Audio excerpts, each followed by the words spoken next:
York's cast are nonsense, virgins, retards who don't give a giant shit about these bars. I go to the house and punch them in their jaws. If Corona said it wasn't against these laws, so instead I made the world's greatest podcast.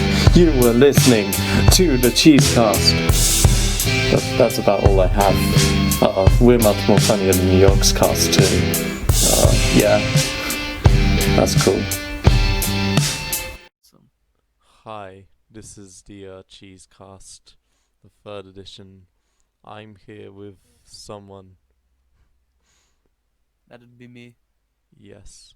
Anyways, we're gonna be talking about the three albums by the indie pop trio HAIM or HAIM, whichever one fits the best. How did you get into them first off? Well, I'd heard of them around and stuff, and then I believe it was Danielle who did a bunch of backing vocals and some duets on the last Vampire Weekend album. Correct. Father of the Bride, and she really lent well to it. So I went out and I was getting some records, and I picked up Something to Tell You. Just because I needed some more female vocalists in my listening habits, I guess. It was pretty male dominated, so I thought it would be a safe bet, and lo and behold, it was a good call. Yeah. Do you want to know how I kind of got into them? I would love to. So how I got into them was that I actually heard this song on Radio 1, Want You Back, and I hated it for the longest time, and then I went back and just kept playing it really last year, and then Danielle was on the Vampire Weekend albums, so I spent time with that song, spun a few plays of Summer Girl, yeah. Oh, hell yeah. So, should we start with Days Are Gone? Sure. That's probably my least familiar record, just because, I don't know, I never really got into that as much as the other ones. I mean, I have a basis with it, but compared to Something to Tell You,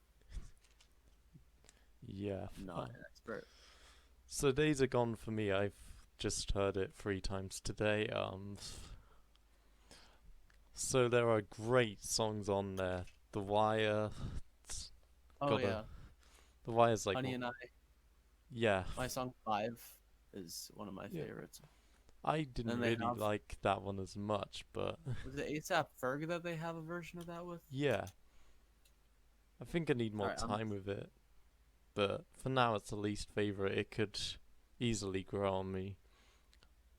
But it's definitely my least favorite HAIM record, for sure. Yeah, not to say it's bad, just no. I think it's got some real standout tracks. Definitely. It's an 8 out of 10, I'd say. It's got a decent amount of standout tracks. Like half the album, but the other half doesn't quite hold up. None of it's bad. It's just all very tiered inconsistently, I guess. I wouldn't say any of it is bad. Even my song 5, which I didn't really like, is perfect. But yeah. So it's time for the next one, which I'm much more passionate about, and you seem to be too. Yeah. Do you want to start? Want You Back is like one of their best. I mean, I know it's a single, and apparently you've heard it on the radio. I have not, because British radio, especially Radio 1, is so much better than anything we have over here. Yeah, they play. Y'all got Liam Gallagher charting, and I got so jealous. He's got a #1 for his Unplugged album now, which is insane to me. Wow. People here don't know they know Wonderwall. It's like it. Wow. That's quite sad. Yeah, so I'm quite jealous y'all got Want You Back on the radio. Oh yeah, that song, it grew on me ages ago, like last year, and it just slaps. quite literally because there's a slap bass in it. But Oh, hell yeah. So this album, first off, "Want You Back." They have such a cool yeah. version, a lovely version on Spotify Sessions. If you've not heard, they actually have two Oh, Spotify Sessions out. If you've not heard, they have have one from back when they used to just do like a live set, like a little EP, um, with I think "Days Are Gone" songs on there. okay. That was back in 2013. Yeah. They have three Sounds songs, sounds and cool. then they did the updated Spotify Sessions thing. They did "Want You Back," and then they recorded a cover of "Night So Long." I forget who that's by. Wait, no, it's one of their songs, isn't it? Yeah, I think so. Oh, it's the closing track. Am I allowed to curse on here? Yeah, Okay, fucking cool. Okay, yeah, so something to tell you. I also love about it.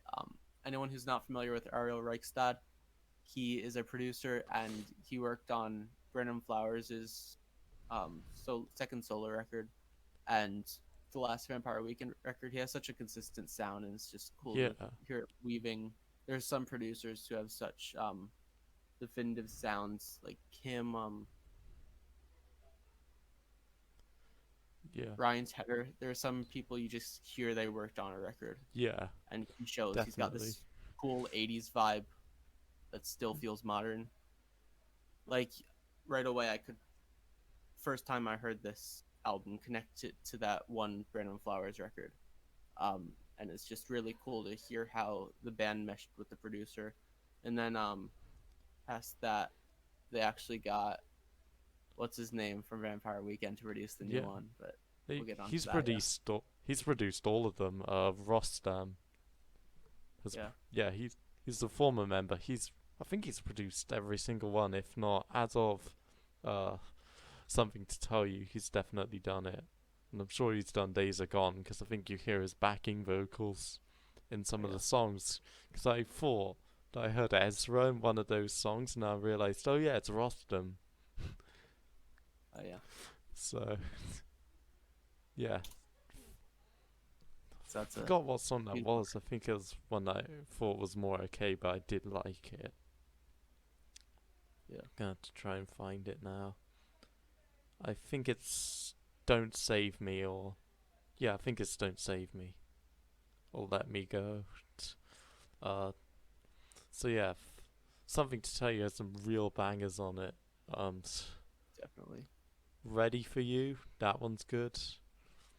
Nothing's Wrong, Found It in Silence. Ugh, every single one, pretty much is um at Yeah. least good, I would It's an say. album that I like probably the most in its entirety.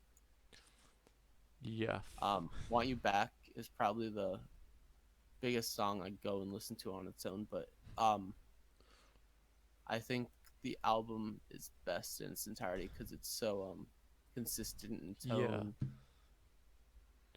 Then It Night has. So Long I settles think. it well. Yeah, I think it's Ready for Yeah, it's Ready for You that I really like because it's got those really cool 80s sort of influenced guitars on it.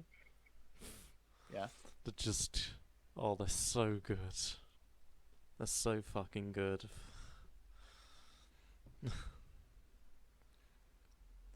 So what's your favorite song from that album? ooh, I think Want You Back. Honestly, I know it's the single and everything. Yeah, but it's just it's so good. It is. I think mine I don't really have a favorite. I think mine's probably Little of Your Love or oh yeah, I heard Little of Your Love as well on Radio 1 and I liked it, I think. Y'all get all the radio hits. Like, Yeah. Yeah, they love HAIM or HAIM. So I think I yeah, also heard Summer Girl on Radio 6. So that was cool. I didn't really like Summer Girl until now though. So I think it took me a bit to get into it, yeah. but especially after their Tiny Desk performance they did like a week ago, um, it really kind of. Sometimes when you hear a song played live, even if it's just in a live setting, it really shows you the context of how that song makes sense. Yeah. So I think that really happened with Summer Girl for me. should we talk about the new album now then? Sure. So, the Um, album starts off with an anthem, Los Angeles, which is like a jazz sort of influenced song. It yeah, it is comes right in with amazing. like saxophone, jazz piano, just that kind of Yeah. really interesting aesthetic. Um, it just shows you right off the bat that this is, I guess, a more diverse record, Yeah. a bit more mature in that they're really trying new things and looking for something that where something to tell you felt like it just went in one direction. Woman in Music Part 3 Oh, kind of weaves different paths that all come together. oh yeah, something we didn't mention about this band is the guitar solos. Oh yeah.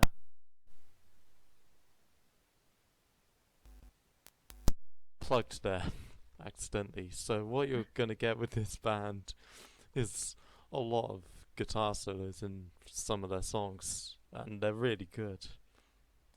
You Yeah. get one on the final song of the album, and it's amazing.